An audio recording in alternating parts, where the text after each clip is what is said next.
Good morning, guys. Welcome back to the channel.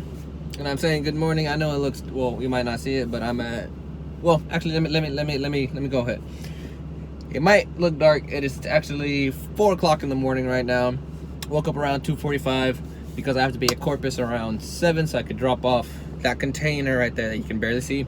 Drop it off, get reloaded because I got a small contract of dropping in Corpus, picking up in Corpus, and dropping back down in Houston.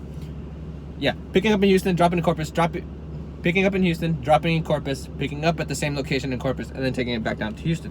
So currently, I have already done one of these trips. I did it with my parents' truck, which is White Dove and the PJ. Did that round yesterday. Unfortunately, I could not make it home because it's damn near impossible for the fact that these are MPG killers. You can't really go past 65, 70 miles per hour with them. Yesterday, since I knew I wasn't going to make it, I kept it around 60, really just 60 miles per hour, saving that MPGs, keeping RPMs down. It wasn't that much traffic. That's why I'm like, I could go a little bit slower than traffic, at least around 15 miles below. But since now I'm in whiteout, I'm in a little bit of a time crunch. I'm gonna try to hit 65, 70 the whole way there. The RPMs are gonna be a little bit of hovering around the 225-ish, but nothing too crazy. Once it bumps up a little bit too much, then I start to like crank it down a little bit when I'm going like uphill per se.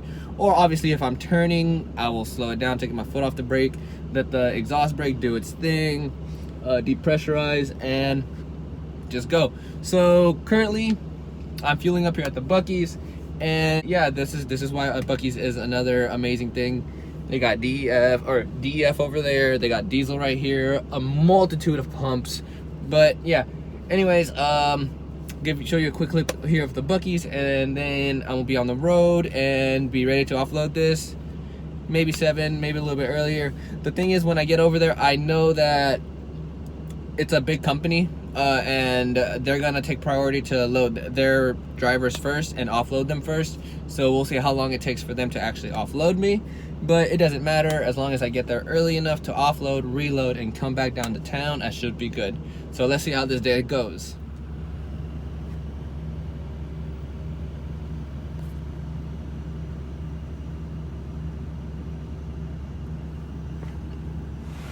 This is the container that I'm hauling, per usual.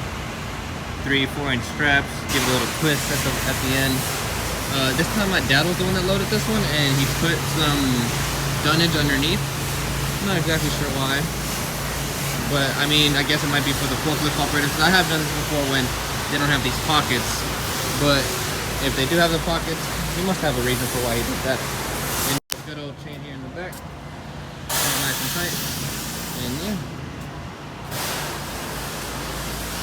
Let's finish fueling up and get out of here.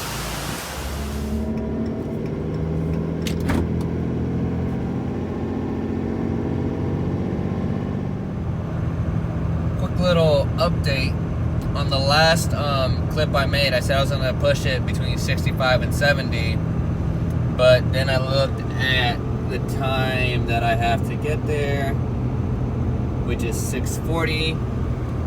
I kind of over-calculated a little bit, which isn't bad.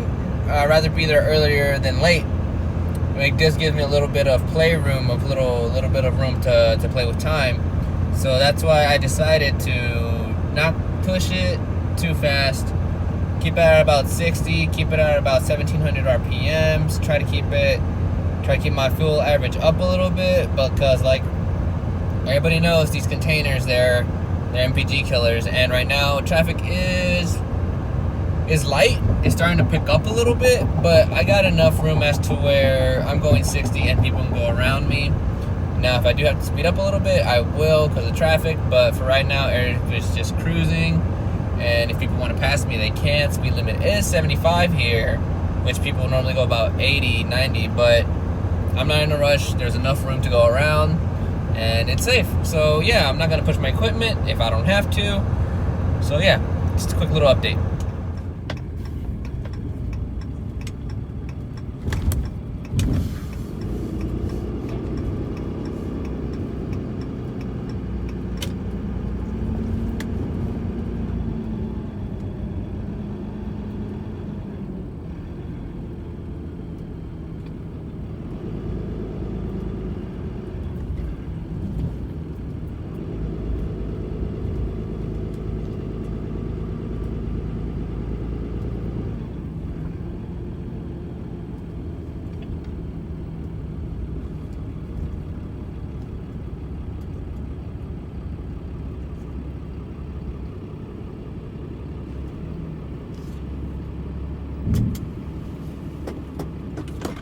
All right, so I just pulled into a rest stop. I saw I had about maybe 50. Well, they open at 8. My GPS says I'll get there around 6:50, 7ish, more or less. I want to get there around 7:30, just so in case they start operations at 7, they got 30 minutes of already processing and doing what they got to do in the morning. So right quick, I'm gonna go inside this truck stop, maybe get an energy drink like a Red Bull or something like that. And also, I don't like to turn off my truck when I have to go inside for like a quick little, restroom and do what I got to do. So what I normally like to do is I get my key fob from my truck, leave my truck running. I unlock my driver door, just so, because when you open the door sometimes, or when you put it in park, they all unlock, I think, or something like that. So I unlock this door, open it, lock it, close the door, take my fob with me, leave the truck running, go to the restroom, do what I gotta do inside the store. Then before I, obviously when I come back, click, unlock my truck, hop in, and then skedaddle out of here. I'll also probably clean my mirrors and my windshield because they're a little bit filthy. But yeah, that's besides the point. But yeah, this is just a little thing that if I'm going inside no more than 5-10 minutes, I don't like to turn on and off my truck. So I'm gonna just do this right quick.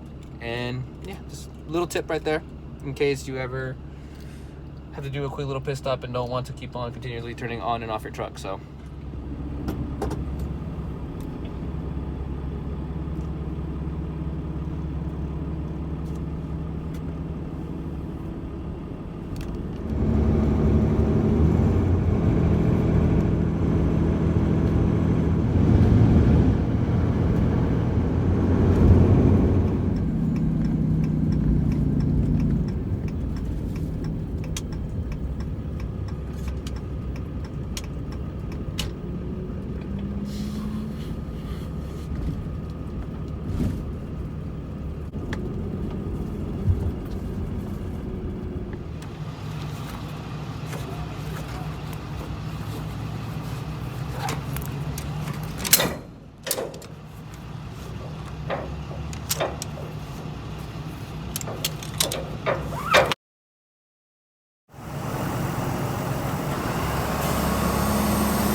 Alright, so we just did this drop off here.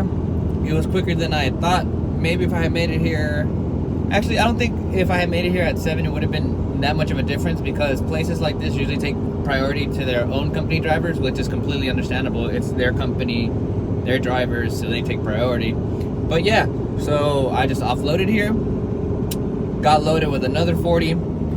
Unfortunately, he didn't. Usually when they load me with containers, they usually hit them against my headache rack of my trailer, like the part that goes straight before it becomes the neck of the trailer. But this time he left it open about maybe a foot or two, which I'm okay with that. But now I threw another strap in the front, an extra one to hold it down, just so it doesn't sway side to side or go up or down. But other than that, we should be good. Now let's go back down to Houston, take this good old 3-hour drive, go drop this off, and then let's see what the rest of the day has in store for us.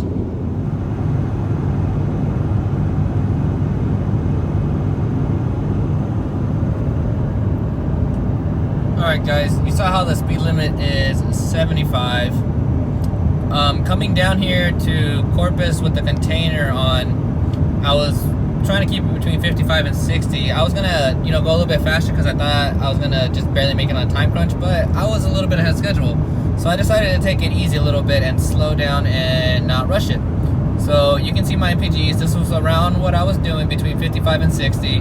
There wasn't heavy traffic, so that's why I wasn't really worrying about keeping up with the traffic.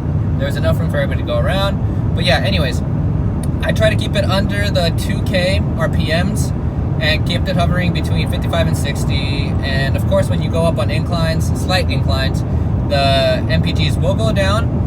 But now that I am loaded and I can kind of show you how it is if you try to go at least like 70 miles per hour on a truck that is not deleted or tuned. It's all stock. So let me step it up a little bit. Let me reset the fuel economy right there in the middle. Okay, it's at 0.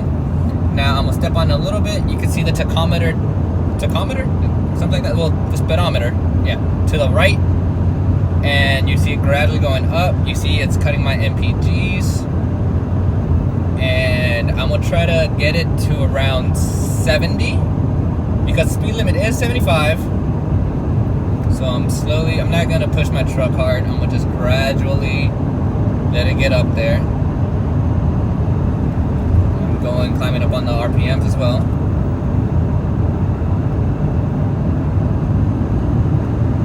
Gave it a little bit more throttle. RPMs are up there.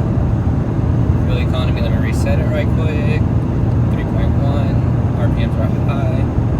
And to see that I am going 70, you can see it right there, and it's also digital 70. So this is what happens if you haul a container going about 70 miles per hour. You get about averaging of 5 MPGs. So yeah, in case you were ever wondering what it was to haul a container and go 70 miles per hour, your MPG killer's right there. You saw that. Took off early in the morning, checking my MPGs, my fuel economy, my RPMs throughout the whole trip. And that's how it is when you haul a container. You lose your MPGs, but then again, you just got to keep it at a steady pace, not really go crazy, and you should be good. But yeah, with that'll probably be the end of the video, guys. Like always, like, comment, subscribe. Let me know what you think, and follow me on the Instagram, j.j.j.hotshotservice. And yeah, thank you for watching. Have a good weekend. God bless. Have a good one.